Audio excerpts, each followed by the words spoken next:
ஊறுகாய பத்தி ஒவ்வொருத்தருக்கும் ஒவ்வொரு அபிப்பிராயம். ஆனா இந்த ஊறுகாய் நல்லதா கெட்டதா வாங்க தெரிஞ்சுக்கலாம். வாழை இலை விருந்து வச்சு வகை வகையா சாப்பாடு போட்டா யாருக்கு தான் சாப்பிட பிடிக்காது?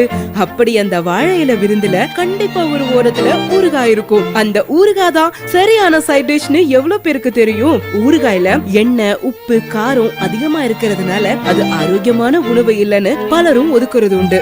ஆனா தமிழ் பாரம்பரிய உணவு முறைகள் எல்லாமே ஆரோக்கியமானதுதான்.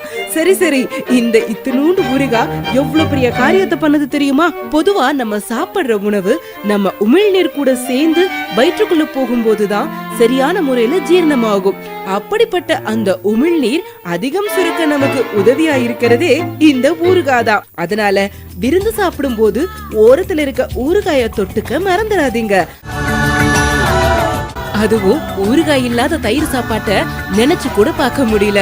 ஆனா இன்னைக்கு காலகட்டத்துல எல்லா ஊறுகாயும் ஆரோக்கியம்னு சொல்ல முடியாது.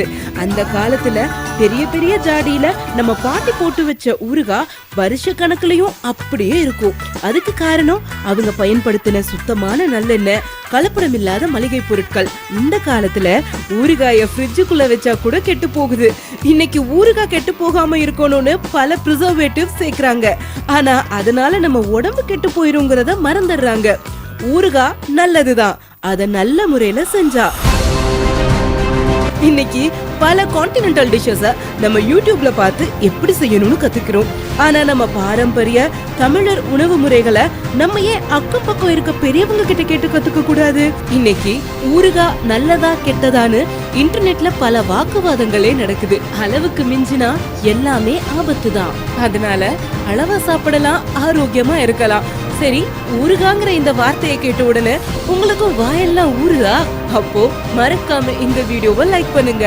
இந்த இன்ஃபர்மேஷனை உங்க ஃப்ரெண்ட்ஸோடயும் ஷேர் பண்ணுங்க.